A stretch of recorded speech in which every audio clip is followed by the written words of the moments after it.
Nueva Alianza y el Partido Encuentro Social no alcanzaron con el 3% de los sufragios de la elección y se quedan sin registro a nivel nacional. En Jalisco son 4. Algunos se quedarían sin registro y otros sin las prerrogativas respectivas. Se trata del Partido de la Revolución Democrática, Encuentro Social, Partido del Trabajo y Nueva Alianza. El INE, en el primer caso, ya nombró a los interventores para asegurar la desaparición por el momento de esos partidos a nivel nacional. El Instituto Electoral y de Participación Ciudadana en Jalisco prolonga la agonía de los partidos y sesionará en unos días para decidir quién desaparece. Y resurge la pregunta, ¿no sería mejor nuestro sistema electoral con pocos partidos, 3 o 4 máximo?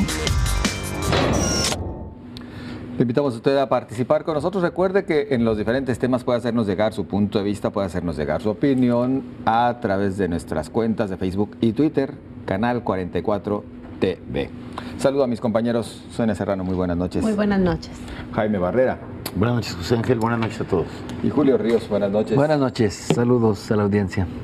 Pues por lo pronto, 2 partidos que a nivel nacional se quedan sin registro. En el ámbito local, pues todavía no definen, pero tendrían que ser 4, Sonia. Aparentemente está entre 3 y 4. Entre 3 y 4 que quedarían sin el respectivo registro. Y la pregunta tiene que ver justamente con este tema, si tendrían que ser cuántos partidos los que quedaran. En realidad, 3 o 4 es lo que se ha preguntado a nuestro público a través de las cuentas de Canal 44. Bueno, tiene que ver con esto que estamos viendo ya desde el reparto de representación proporcional, que los consejeros están aplicando criterios y no a rajatabla lo que dice el Código Electoral. Esto creo que también va a suceder, bueno, está sucediendo ya también con la integración de los ayuntamientos en la distribución de los espacios de representación proporcional, y va a pasar también, por supuesto, cuando veamos el tema del financiamiento. Hay que recordar algunos antecedentes, yéndonos hacia atrás, que los partidos por alguna razón han generado derechos que luego, aún con las resoluciones que emite el Instituto Electoral, después ganan en tribunales. Sin embargo, bueno, pues creo que en esta ocasión, sobre todo después de que se aprueba la Ley General de Partidos a escala nacional, tendría que ser mucho más claro que estos partidos, no, en el caso de los que conservan el registro nacional, tienen que perder los derechos, las prerrogativas en Jalisco, es decir, mantienen el registro, pero pierden las prerrogativas. Y habrá un caso que habrá que estar revisando, que es el de Movimiento Ciudadano, ¿no? que estaba en la presunta pérdida nacional y que aquí en Jalisco estaría conservando, bueno, pues es el partido mayoritario. Todo esto en medio de una reforma que todos creíamos iba a precisar todas estas lagunas que habían quedado en procesos anteriores y que, insisto, le habían permitido a los partidos, cuando no alcanzaban la votación que marca la legislación, tanto el Código Electoral local como el Código Nacional, cuando no alcanzaban la votación, el órgano correspondiente determinaba la pérdida de derechos, ya sea el registro nacional o las prerrogativas en el local, pero luego lo ganan en tribunales. Creo que estamos otra vez aún más enredados, sobre todo porque no se armonizaron perfectamente la legislación. Y como bien lo dice Sonia, de repente ahora más bien todo depende del criterio de los consejeros en los órganos electorales. En este tema de los partidos y también en otros que podríamos abordar, como es el de la distribución de diputaciones plurinominales, pero al final de cuentas son los órganos electorales los que están dictando las cosas de momento. Bueno, pues a ellos les toca aplicar lo que dice la ley de partidos. Si esta está ambigua, pues eso se presta a interpretaciones y a que se judicialicen las cosas. Está pasando ahora con la asignación de diputados de representación proporcional, que el Instituto dio ayer un dictamen, dio a conocer un dictamen ayer, y hay 3 partidos que están pensando ya en impugnarlo ante el Tribunal Electoral.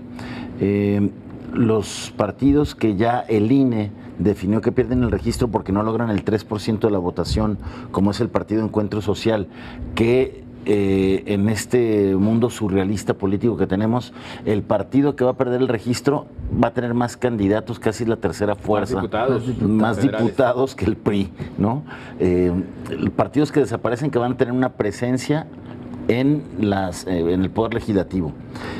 Puede pasar también en Jalisco, donde el PRD están también revisando si pierde el registro, el PES y el PANAL.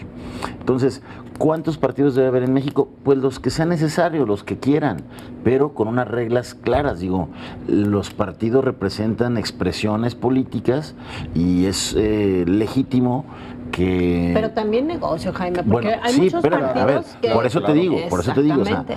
si cumplen con las reglas, son transparentes a la hora de manejar las prerrogativas que se les da, los que sean, pero es obvio que hay partidos que son claramente negocios familiares, particulares, que son un gran negocio y que se han manejado abiertamente como tal.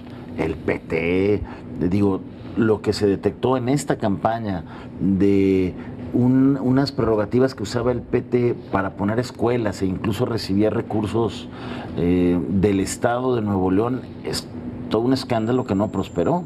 ¿Por qué? Porque cuando hemos hablado aquí de financiamiento a partidos y de financiamiento ilegal a partidos, nos ha quedado claro cómo la fiscalización de las autoridades electorales, que son las únicas que pueden revisar el gasto a los partidos políticos, se ha quedado corta. Entonces, lo primero que se tiene que hacer es mejorar y corregir esta fiscalización deficiente y muchas veces simulada para poder definir qué partidos son de veras y qué partidos son más bien nada más como para pues ser negocio y medrar del erario público.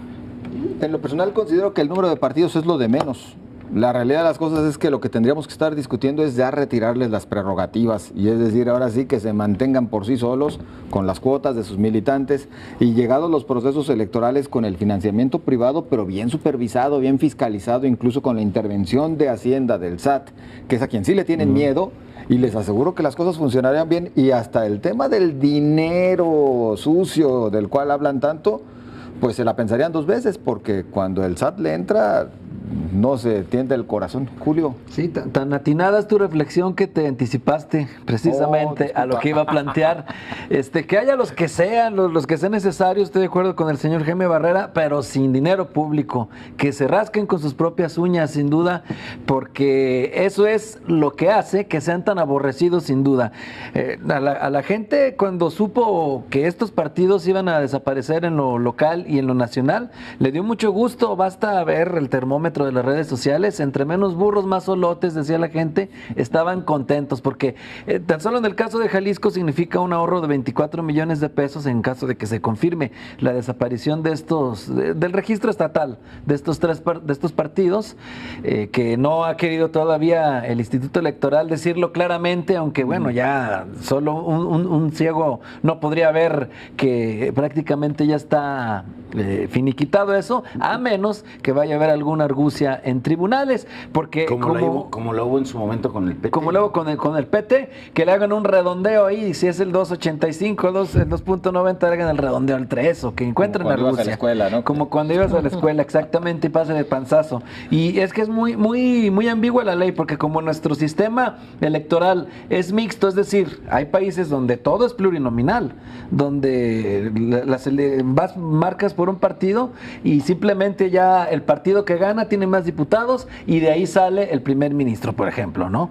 O el que sea el que tenga las funciones de presidente en el Ejecutivo.